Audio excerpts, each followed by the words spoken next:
Welcome. This is the second part of our election preparation series put on by Mocs Go Vote and the Provost Office. Mocs Go Vote is a committee of faculty, staff, and students, particularly from SGA, who are just interested in promoting civic engagement, getting our campus interested in all things election, and then in non-election years, all things kind of policy advocacy and just kind of sharing the spirit of civic participation. And so we want to thank you all for being here. If you hadn't noticed on the way, there are free t-shirts outside, and see, Autumn's got pizza as well. So today, my colleague, Dr. Chris Acuff, and I are going to be talking about voting and election administration. And we want to invite you near the end to ask questions that you might have about the process if you didn't receive the information you needed, or if you have questions or concerns about how you actually go about the process of voting. And I also want to invite you to another event next Wednesday as part of our series where my other colleague, Dr. Sarah Heiss, and I will be talking about polling, forecasting, and sort of thinking about 2 weeks out, what's the state of the race as it is. And so there'll be information about that, both in the newsletter and sent out from the Provost Office. And with that, I think we'll just go ahead and get started. Appreciate you being here. And so I'll turn it off to my colleague, Chris Acuff. Thank you, sir. Okay, so Dr. Strickland mentioned, they did an event last week, talking about civility and things like that. We figured this one would be more of just like a bare bones, like what to expect, where to go, what's on the ballot, and kind of like how the process works. So if you've never voted before, or maybe it's been a while, hopefully some of this is a refresher, but we'll kind of cover some of the basics, and then again, if you have questions at the end, we're happy to address them. Okay, so what's on the ballot? My colleagues tell me that there's something big at the top, although I'm a state and local government guy. So they tell me that there's some other big election people are focused on this year. So obviously presidential politics dominates pretty much the entire media and like social ecosphere in an election year. So I don't think I need to tell you about that one. What I did want to mention though is depending on where you live, or in Tennessee, Georgia, there are other things that you might see on the ballot. So in any given year, there are probably some local elections going on. There's probably maybe some state election going on, again, depending on where you live. In Tennessee and Georgia, any given year, or at least every other year, we are always electing at least House members, potentially a Senate member or two, depending on where you are, if you were in Georgia 2 years ago.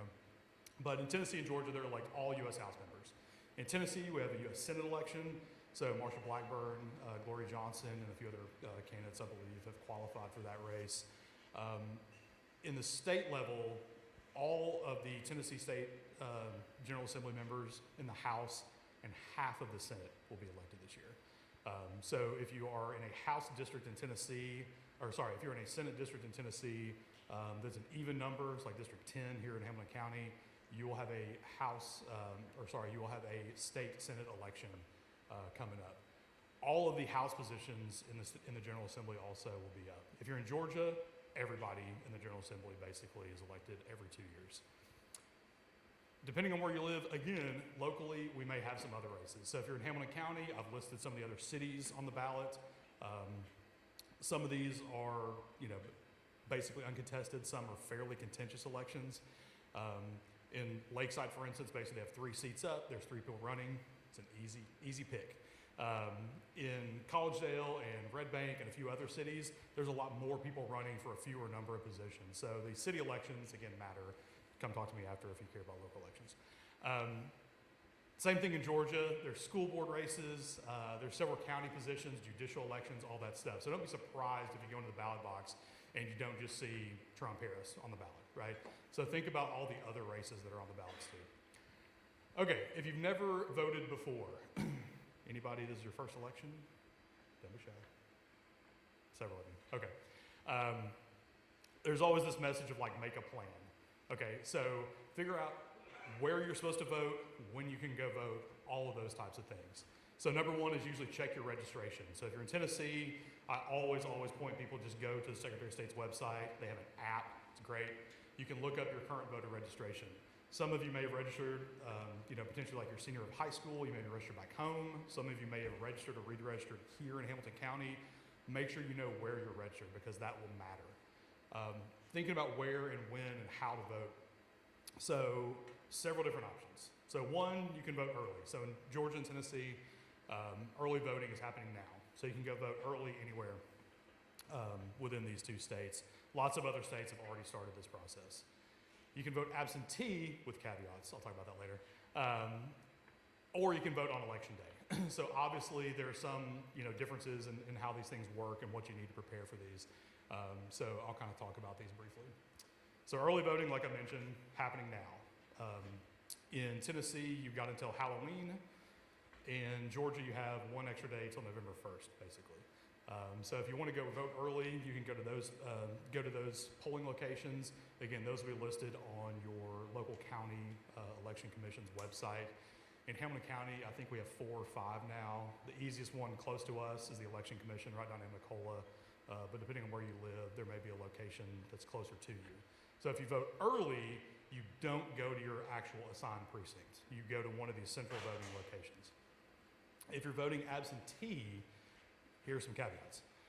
So in Tennessee, one, we're not what we call a no excuse state.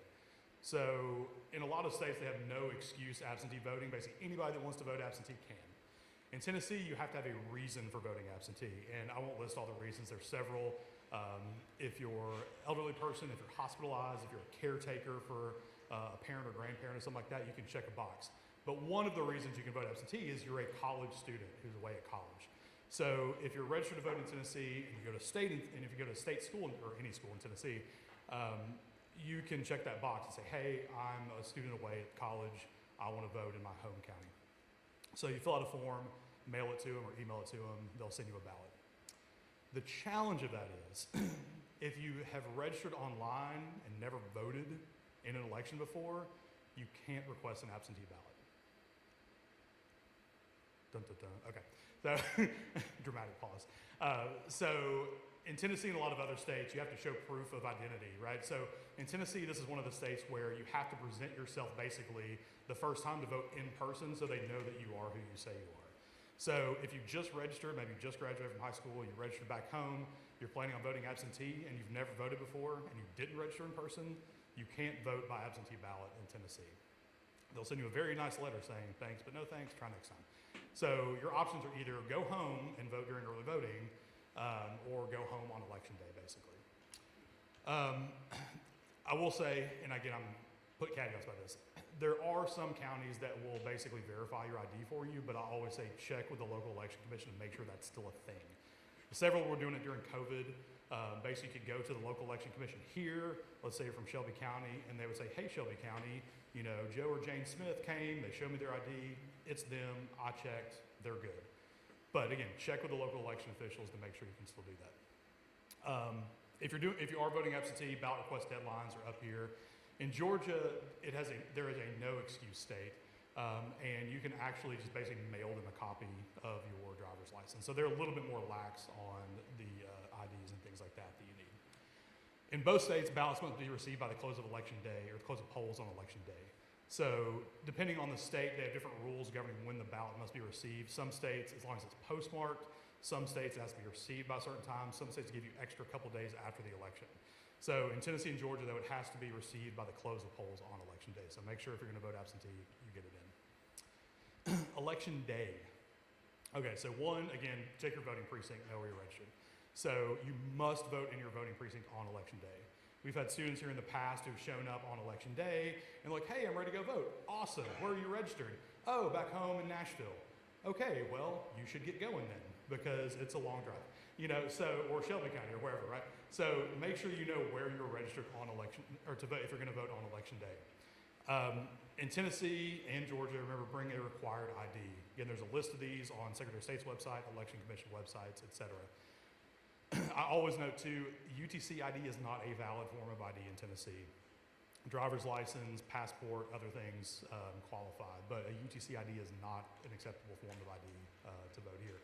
In Georgia, if you go to a state school and you have a state issued ID or a state school issued ID, that is actually a form. So Tennessee, you can't do it. Georgia, you can. When you're voting, depending on which county you're in, they may have different kind of modes of ballots there. So depending on what county you're in, you may have a paper ballot. You may go up and use a machine or some combination of the two, basically. So if you're from Davidson County, you may be used to using a little machine. If you're in Hamilton County, you're going to fill out an optical scan ballot. If you took standardized tests as kids, filled in little bubbles, basically that's what you do.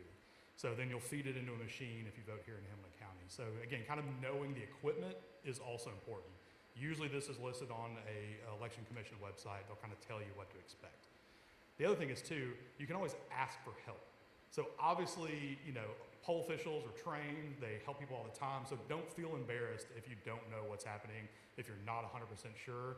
Like, don't just go in and just kind of like toss your ballot and just kind of run out. Like, if you're not sure that you filled it out correctly or that you know what's going on, ask somebody. I promise they'll help. Okay, so the other thing I tell people too is if you forget your ID, if something happens, if there's, you're unsure about the process, whatever, you can always request what they call a provisional ballot. So if they're like, oh, we just can't find you in the system, or oh, you forgot to bring your ID, whatever, ask for a provisional ballot. Again, caveats is it won't necessarily count then, but if you can provide certain forms of ID or show that you were registered already and they, for some reason, couldn't find you in the system or whatever, you can always go back and then they will count your ballot. So if there's ever a question about you not having ID, you not being registered, or some other thing that happens, ask for a provisional ballot. They'll give you one. They'll kind of keep it separate, but then you can go back to the election commission and show them whatever form of ID or proof of registration, et cetera, that you need to for them to count your ballot. So if there's a problem, they'll help you. But if it comes down to it, ask for a provisional ballot.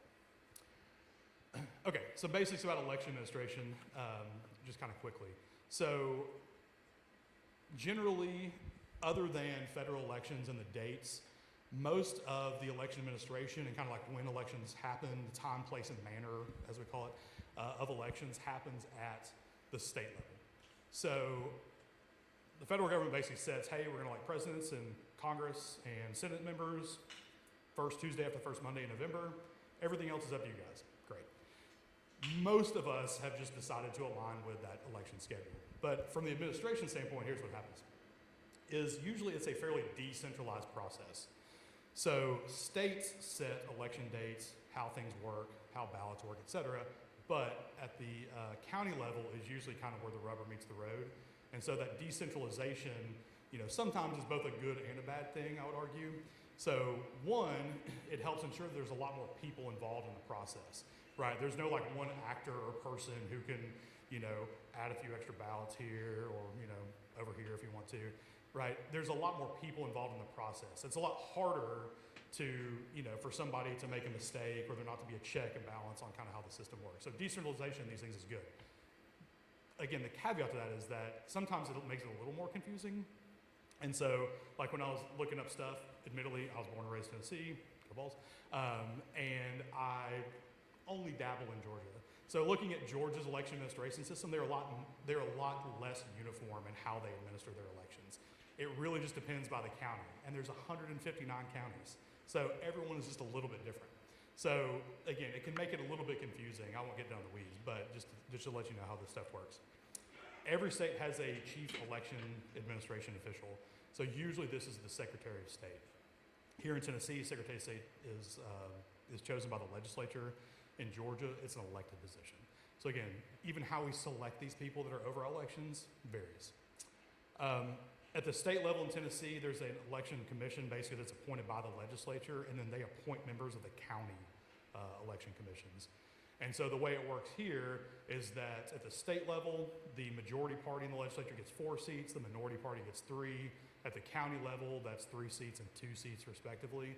So again, there's a little bit of partisanship involved in the process, but there's members of both parties. Again, we're a 2-party system.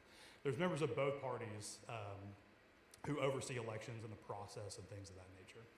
Georgia just changed theirs, and Dr. Strickle may kind of touch on Georgia a little bit, but they just changed their system where there's a new appointment method for these people.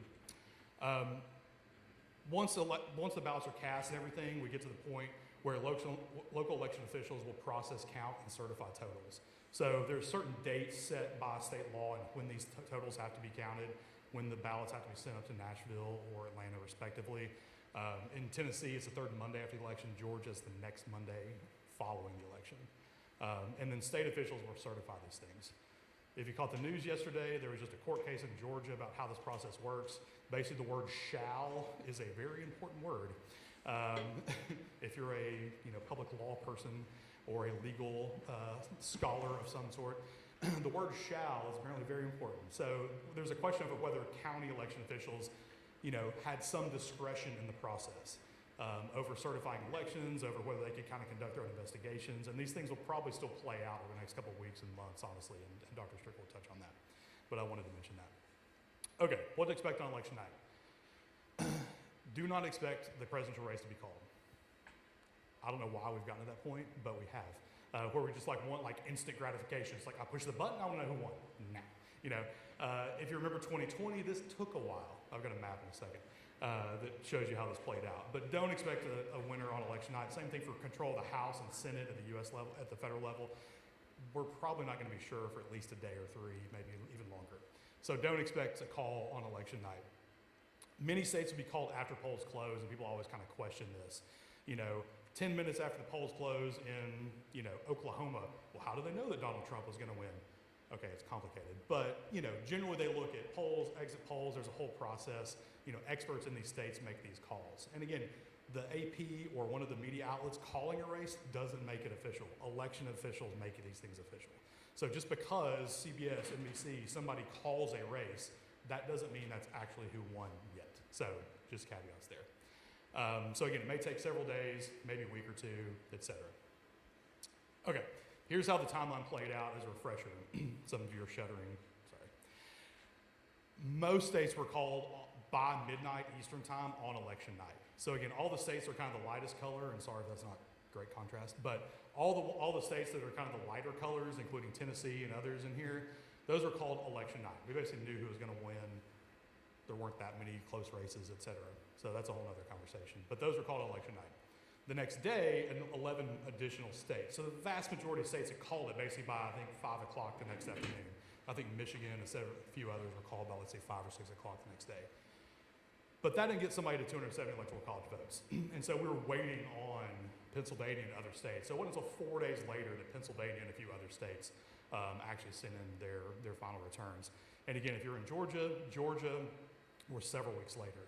So again, there was 2 contested Senate races. There was obviously a very, very close presidential race that we were waiting on hearing back. So again, don't expect anything election night. Don't expect anything maybe even the next day. If there's a lot of close states, it may be a little bit.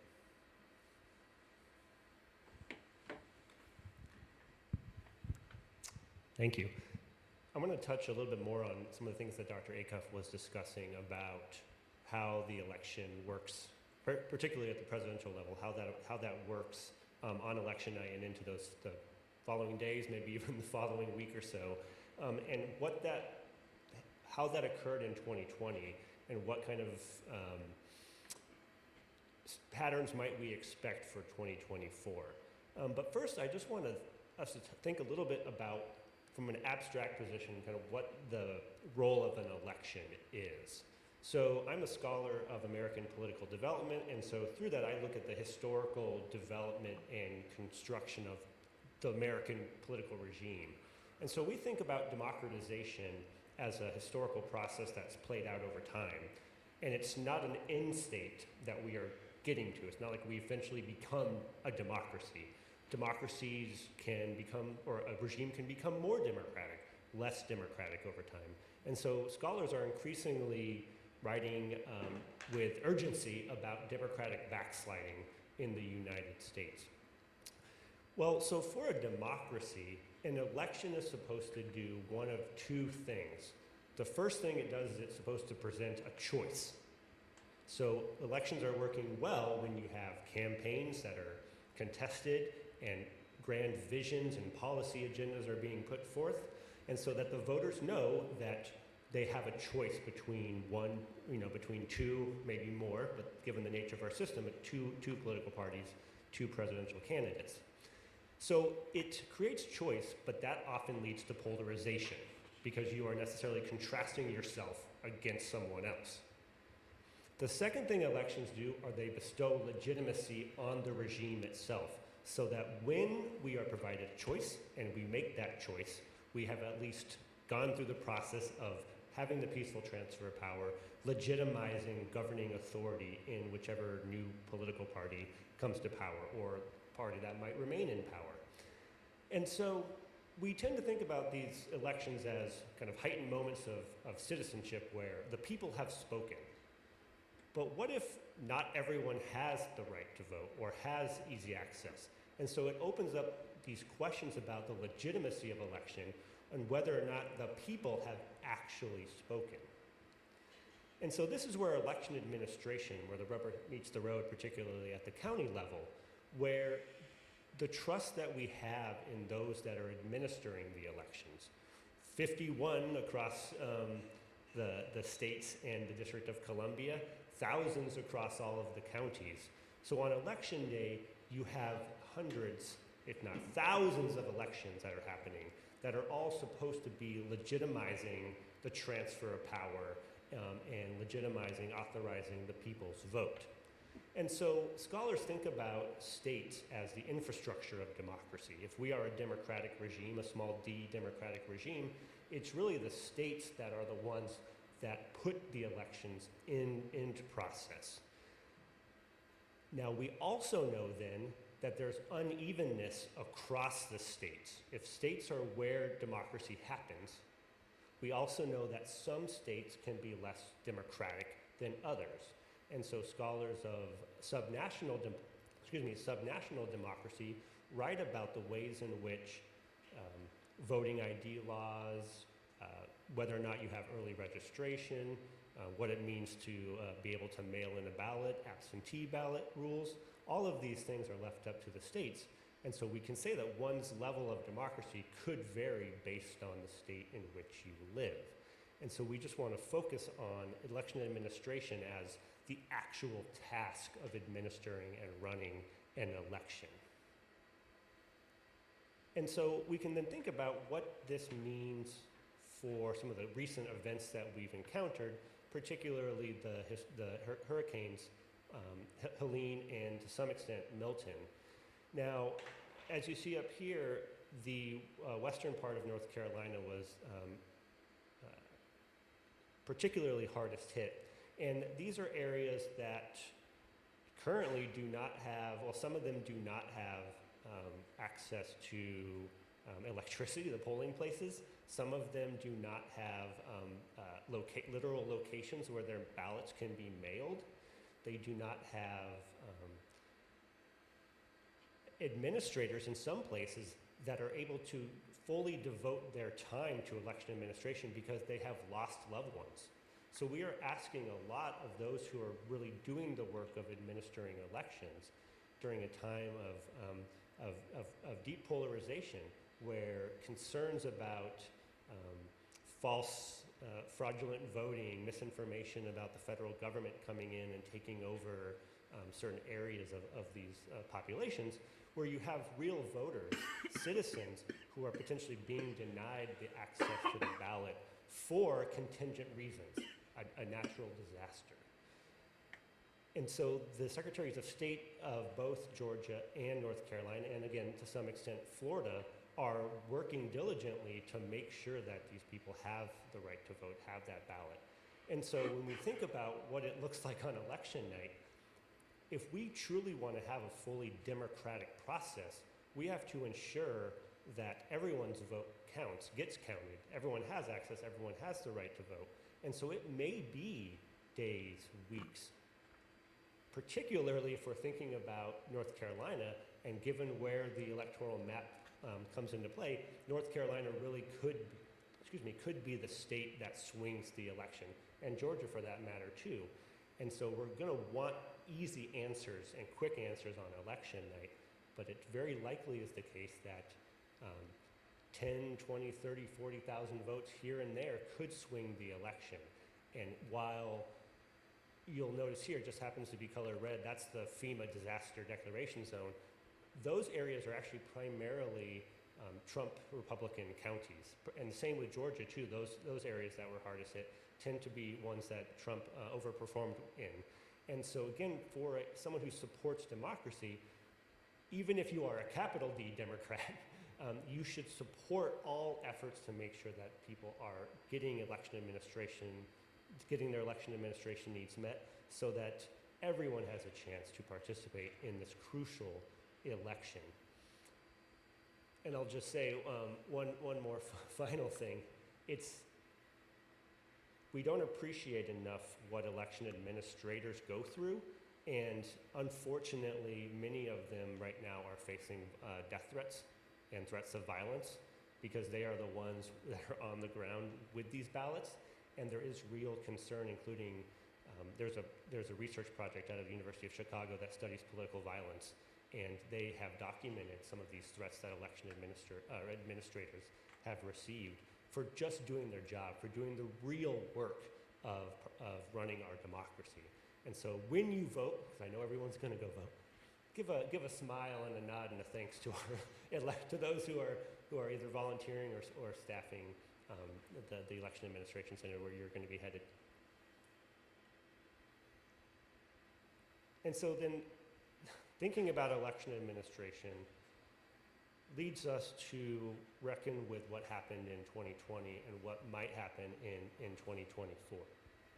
Now, Dr. Acuff alluded to this, but one of the important realities of voting in the United States and the way that we do election administration is that we will not necessarily know on election night who won. And so scholars and pundits have referred to this sort of as the red mirage versus the blue shift. The red mirage is that historically Republicans tend to vote in person.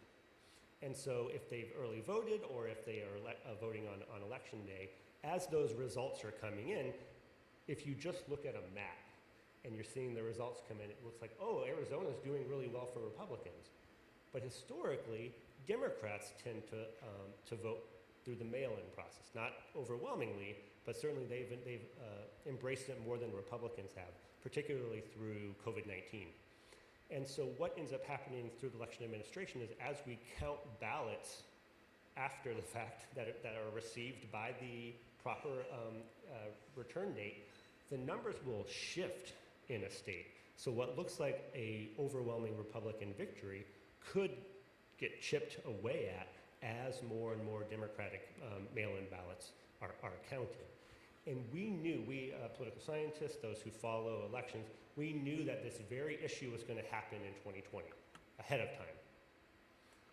But it was used as a way for some to delegitimize the election and to say, you have to stop counting the votes on election day, kind of going against what we know to be proper adherence to election administration guidelines. And so the Stop the Steal movement in 2020 both capitalized, this is the deep irony of it, is the argument that there was massive voter fraud coordinated across the country just doesn't fit with the actual decentralized nature of election administration. You would need to have a coordination across all thousands of those different counties, those election administrators, and those who are working at the polls. So the same system that makes it hard to actually do a large-scale electoral manipulation actually came under attack as being something that was completely controlled by the federal government in some way. And so that led to all of these different ways to target the vulnerabilities of a decentralized system, whether that be counting those mail-in ballots, going to election centers where they're being counted and trying to disrupt the counting of those ballots, whether that means filing lawsuits to reject certain ballots, whether that be from some Americans who live overseas, or those who, in this particular instance for our current election, it would not be out of the realm of possibility that some people will try to file lawsuits against some of these mail-in ballots from residents who were affected by the hurricane. right? If you're having these ballots that are coming in and someone's saying, well, they didn't actually get sent to their house. So there is the possibility for targeting those vulnerabilities like we saw in 2020. Of course, we have seen that some states have recounts. If a threshold is not met in the first counting of ballots, it triggers an automatic recount.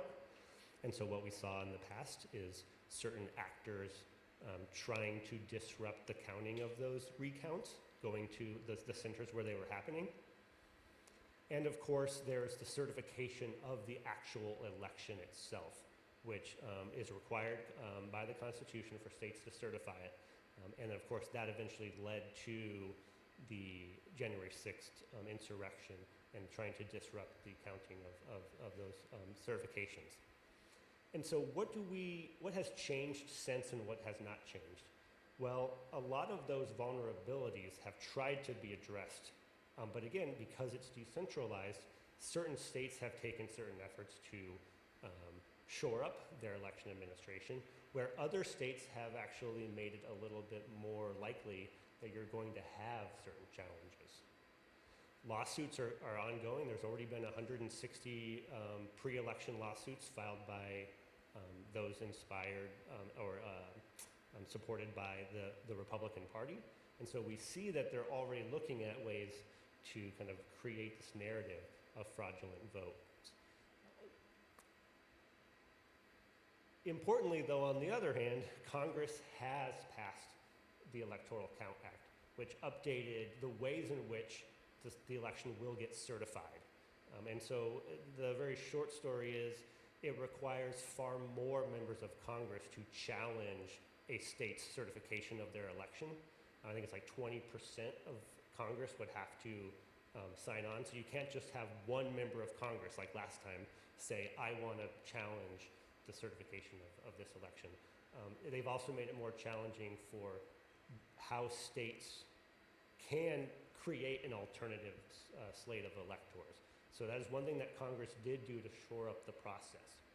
And then the other final point here is that because election administration requires legitimacy, it's important to note that the Biden administration will be the administration that is securing the election and the certification of the results. So a lot of the Stop the Steal movement about whether or not Pence could overturn or decertify the election will not be there because you will have Vice President Harris presiding over the Senate. That raises other questions about her running for, it doesn't challenge the question that she's running for president, but it does raise issues about the attempts by some probably to try to delegitimize her ability to even do that, even though she is a constitutional officer as the president of the Senate. And so I just want everyone to think about what election administration means as a process, what it means for us to engage in electoral politics that requires doing the hard work of running elections and appreciating those that sacrifice and volunteer their time to actually help American democracy function properly. And that these are a lot of the unsung heroes, especially for us political nerds. We love our election administrators. And so I hope that you'll appreciate what it means to cast your vote and what people have to go through to make sure that our democracy functions the way it does. And so with that, I think we want to open it up for any questions you might have, comments, concerns, how-to questions.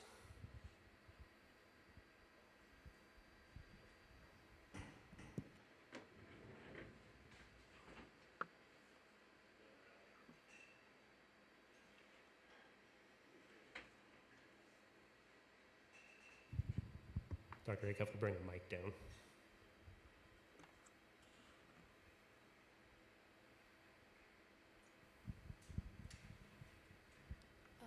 My question is for you, Dr. Strickler, because you brought up the hurricane. What's going to happen with the people who may not have their ID to vote? Like if they find them somewhere to go vote, or they get them a ballot, but they may not have their state ID. That's a great question. So what will happen to those who sadly lost their home, right? So they don't have any, they don't have their ID. Well, I don't know the detailed specifics, but I do know that both North Carolina and Georgia have put out statements on their Secretary of State's websites detailing what you can do. So, for instance, you can go get a state-sanctioned ID at the DMV, but also in terms of mail-in ballots or absentee ballots, they are allowing you to change the residence that you want one sent to, and also kind of changing if you're temporarily sheltering somewhere else, you can make that your current residence for the process of the 2024 election. That's not to say it's not a challenge, and that just means a lot more people might have to go the extra mile to make sure they have that documentation, but it is something that North Carolina, Georgia, even Florida are aware of, and they are working, I would say, in good faith to make sure that those voters do have access.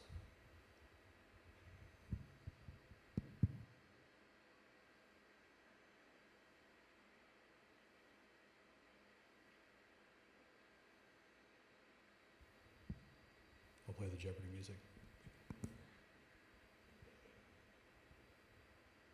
Everyone's 100% sure about how they're gonna approach this. Oh, there we go. I can just yell. Yeah, sure, go for it. When are the polls open in Hamilton County on election day?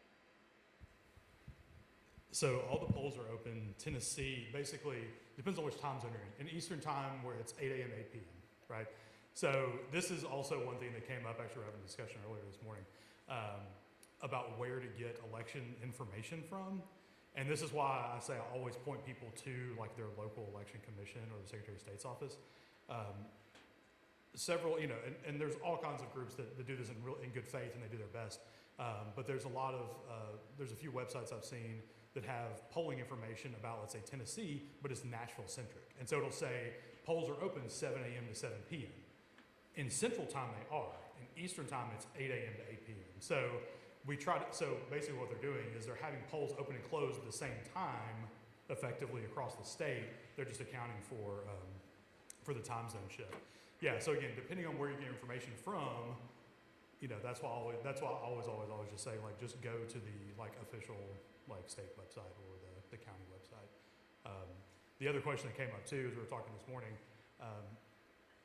as someone who studies particularly local governments, not all counties or county election commissions or whatever have fantastic websites.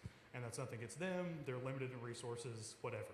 And so a lot of these sites, they may be outdated, they may have the old election stuff on there, whatever. So usually I tell people I try to go to the state if the county election commission website or the county website itself is a little iffy. Yeah, good question. If you are, I'll just plug some random information while you're thinking of other questions. If you are on campus, if you are a registered voter on campus, if you're registered in your dorm, the voting precinct is right down here on Martin Luther King Boulevard at Mount Olivet Baptist Church. I believe the plan is to have some vans running during the day to take people to the polls if you want to. There's also probably going to be vans running taking people to the Election Commission on, I believe, Wednesdays. Look for more information on that from SGA. But they're going to be taking people to the polls during early voting over to the Election Commission the next couple weeks. So if you haven't yet made a plan or figured out where you're going to vote and you're registered here in Hamilton County, you can go vote here at the Election Commission or one of the other kind of satellite locations. But otherwise, you'll have to wait and either go back home if you want to vote in person back in your home county, or again, if you fall into the provisions for the absentee ballot and you have voted in person before or otherwise have shown your ID before, you can request an absentee ballot.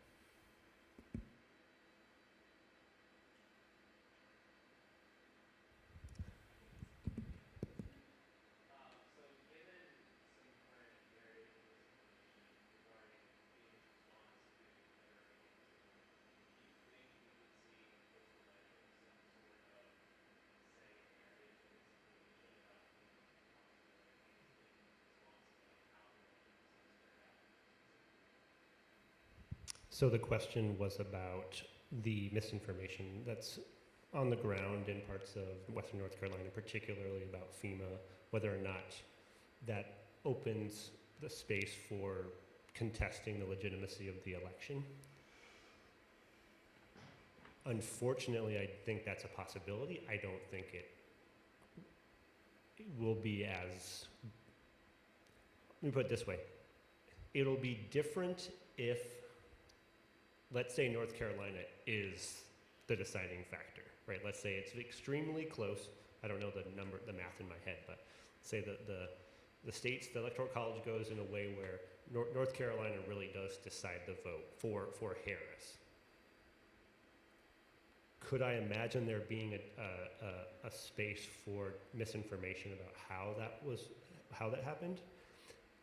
Only if there was a dramatic shift in Democratic turnout in that part of the state. Because as I mentioned, I think Western North Carolina, so 1/5 of voters in North Carolina live in a current FEMA designated disaster zone in Western North Carolina.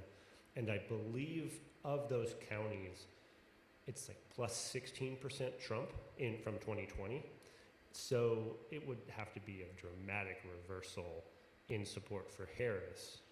Because if she wins, but all those votes are centrally located in Raleigh and Charlotte and in the urban areas, that won't stop bad faith actors from using misinformation, but I don't think that Western North Carolina itself will be the deciding space. But having said all that, I strongly adhere to the belief that everyone there should have the access to the ballot. So even if that means making sure that we don't know the results of North Carolina for a couple of weeks, it's more important that we have that legitimacy. You have transparency. The best way to counter misinformation is with transparency, and make it clear that we're trying to track down people who requested a mail-in ballot before the hurricane, but we don't know if they were able to get it. But I just don't think in terms of the vote margin that there will be enough where that will really shift the election. But again, I don't doubt that there will be some misinformation about it. We're already seeing talk about it on the ground in some places. I was going to add one brief thing too. I just happened to see it was a new paper that came out, I think this week.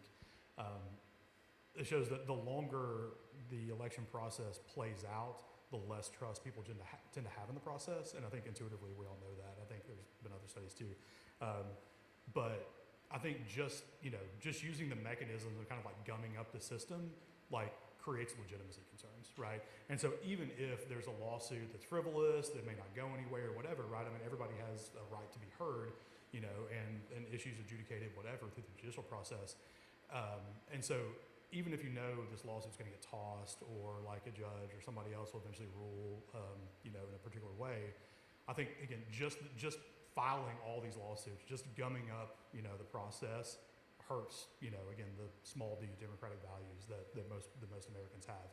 And so the longer this plays out, the less and less people trust, I think, in the outcome. So again, I think that's one of the big challenges. And so again, there were already tons of lawsuits happening this year, and then you add disaster response and other stuff to it. And so again, I think hopefully it doesn't play out like a lot of us anticipate, but I think if we anticipate it and we educate people on the process and how these things work and how long it may take, again, giving sense to that we want transparency and legitimacy, and even if there's a recount, that we want to make sure all ballots are counted properly, that I think that also, kind of helps the long run. But again, just filing lawsuits that are frivolous or not, whatever, I think also just kind of undermines things too, so that's a big challenge. So we can all do our part to explain to our friends and family that we probably are not going to know on election night, and that is okay. That is the way things are supposed to be.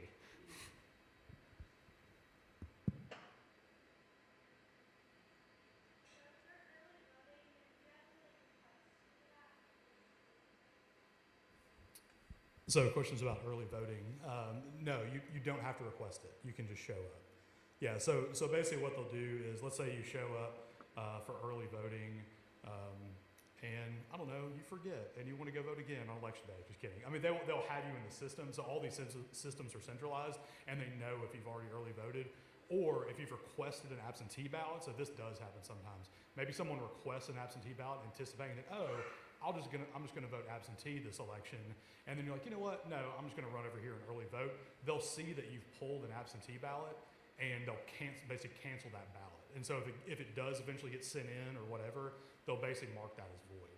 So all these systems are centralized where they basically know kind of where and when you vote.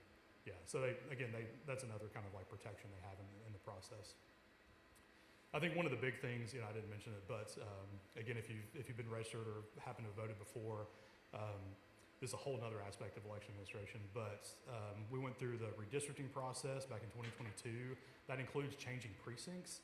So if maybe you didn't vote, since 2020, you skipped 2022, you may be voting in a different precinct than you voted back in 2020.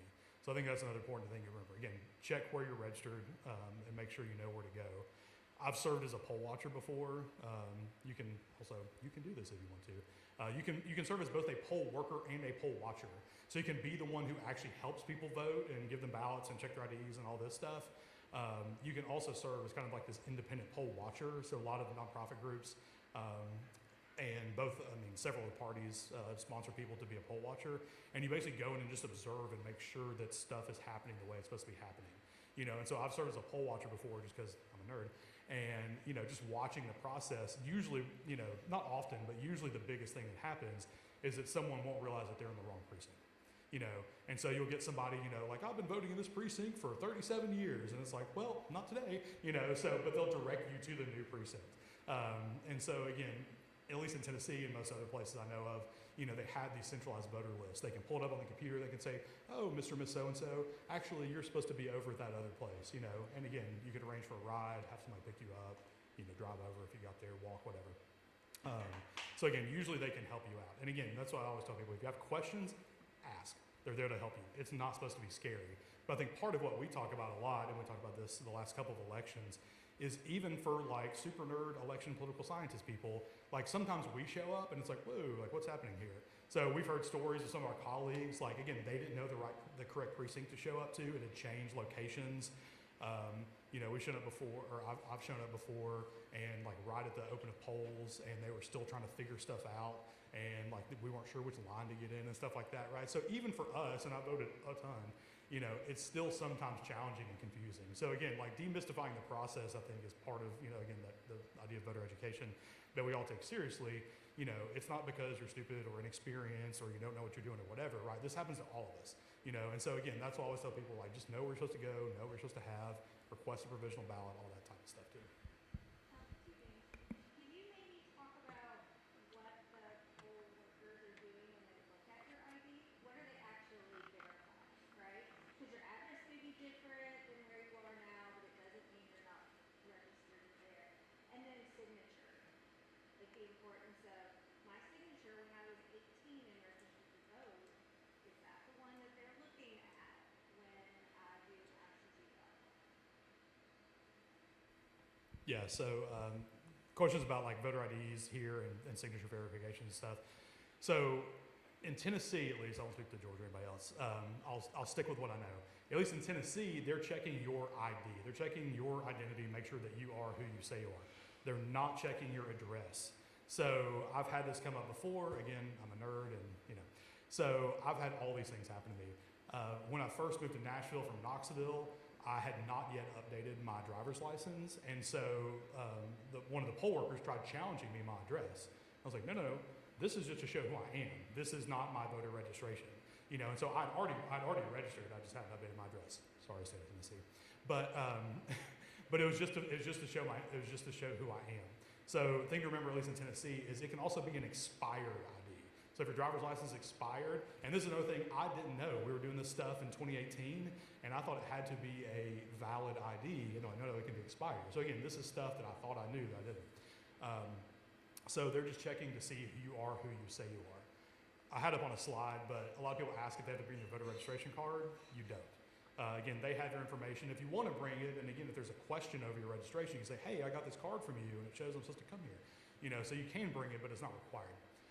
The other question is about like signatures. So this oftentimes, at least in my experience, has come up with absentee ballots. So actually, this happened to my dad in 2020.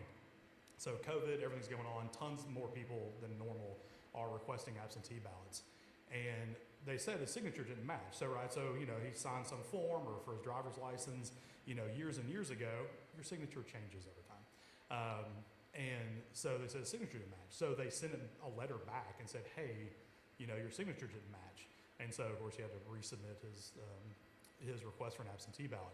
So this is another reason to do it early, because in Tennessee and some other states, they basically pre-process these absentee ballots. And so again, if you wait till the last minute to turn it in and your signature doesn't match or there's something else, you may not know. Or again, you may have to go follow up with the election commission afterwards, et cetera. So the signature match is oftentimes a challenge I've seen that come up. But a lot of times the biggest one is when people are doing absentee ballots. Because then there's that lag in time between them seeing that it's a different one or thinking it's a different one, sending you a letter back, you redo it, so that's a whole thing. But yeah, so you're supposed to sign, it's supposed to match when you sign an affidavit attesting to where you live. So if you're in Tennessee, they basically print off a little sheet. It says, yes, this is who I am. I'm verifying it under penalty of perjury. I'm signing that I say that, yes, I'm Chris Acuff, I live at this address, et cetera. And then they'll check your signature and make sure that it matches so that you're not impersonating somebody, basically.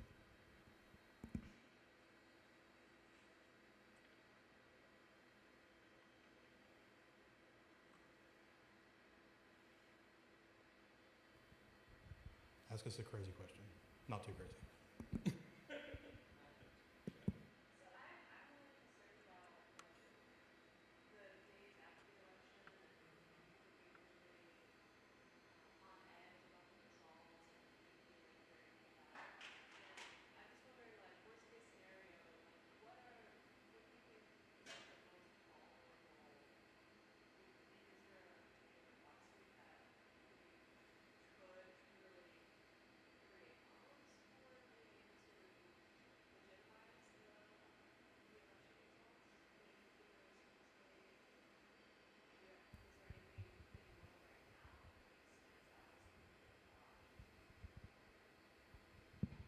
So the question is about the immediate days after the election and kind of the unknown unknowns or the unknown unknowns, whatever that Rumsfeld quote was. Well, I will first say I'll make a pitch. Dr. Acuff and I, and Dr. Heiss as well, will be holding a post-election roundup the day after the election, but it's actually going to be more about laying the ground for here's where we are, making it clear, reinforcing that there's a reason that we don't know who won, or probably will not know who won. And so we'll have more to say on that on the immediate day after the election. But for me, it's probably what concerns me, as I already mentioned, was just is political violence, and whether that be directed towards supporters of one party or the other, or specifically election administrators. So if there is a recount in a certain state, if there are, as there will be, mail-in ballots that are being counted that really could shift the outcome of an election, those will be targets, I'll say that way. But fortunately, state administrators are aware of this, and they have, in the language of security talk, they've turned them from soft to hard targets. So these are secured locations. Maricopa County in Arizona not Maricopa County, another county in Arizona, after 2020 actually diverted a lot of their money at the county level to making a new secure facility where they are counting the ballots. So it's unlikely that, I don't think that it will be a problem, but that is the one thing that does concern me, is the actual disruption of counting. Because if you use paper ballots, which most places don't, but for those that do, lost paper ballots you can't find again, like they're done, right? So the destroying of ballots would be something. So besides political violence, I would say the court system. The wild card is the way that the courts will rule. And I think it's an open question whether or not there's some novel legal strategy that's being concocted that we haven't not yet heard about, that will be advanced, particularly in select legal venues that might be more favorable to one party versus the other. Yeah, I'd say briefly too. I would say, I would say the mail-in ballots are probably, I guess, the weakest point in some of these challenges. So the good thing is, I think almost all, if not all states, they have ballot trackers. So if you request an absentee or mail-in ballot, they usually have some built-in system where you can track it and see kind of where it is, if it's coming to you, if it's been sent back, etc. So whether you send it USPS or UPS or FedEx or DHL, whatever, is usually you can track it along the process and see where it is. But again, depending on the state, this is one of those things where there are different requirements. Again, oops, did I forget to sign it? Did I forget to send in a photocopy of my ID? There's all these like checks in the process that again assure election integrity, but every single one of those steps is a potential kind of like weak point in somebody just, forgetting like what they should or should not have done. Again, particularly if you're in a state that's been distressed by hurricane or disaster or something else, again, you want to vote and you want to participate in the process, but like, oh, I don't know where my ID is. Oh, they'll be fine. Whatever.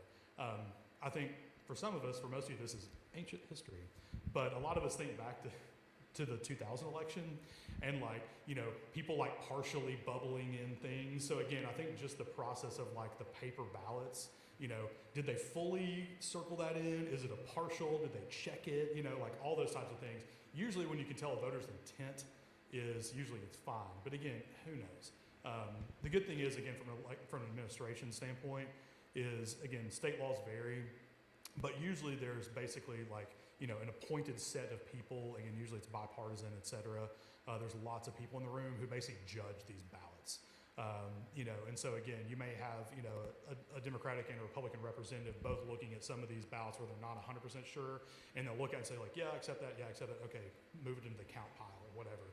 And then it'll go through the process, so there's still some they're not sure about. So again, each state has a little bit different process, but it's much harder, obviously, on the mail-in, the mail-in ballots, versus like if you're just standing there, if you're at a machine, if you're in person on election day, saying, yes, I counted that person, et cetera. The other thing too that a lot of secretaries of state, et cetera, remind everybody of, all the voting machines. There's been a lot of questions over those the last couple of years. The voting machines, they've gone through all these processes, they've gone through all these checks, to make sure that they count the number that they're supposed to count, and all these verification processes and things like that. There's also a lot of stuff they talk about where these are not on a centralized network. So the good thing is that like ideally nobody can hack into these things. So again, there's all these checks that election administrators have put in the process, again, that potentially delay counting for maybe a few hours, day, whatever. But again, that's how this is supposed to play out. These are intentional, kind of lags in the system to make sure that like everything's not just feeding into one system right at poll close on election item. Boom, we have a winner instantly. You know what I mean? So that's why we talk about these things.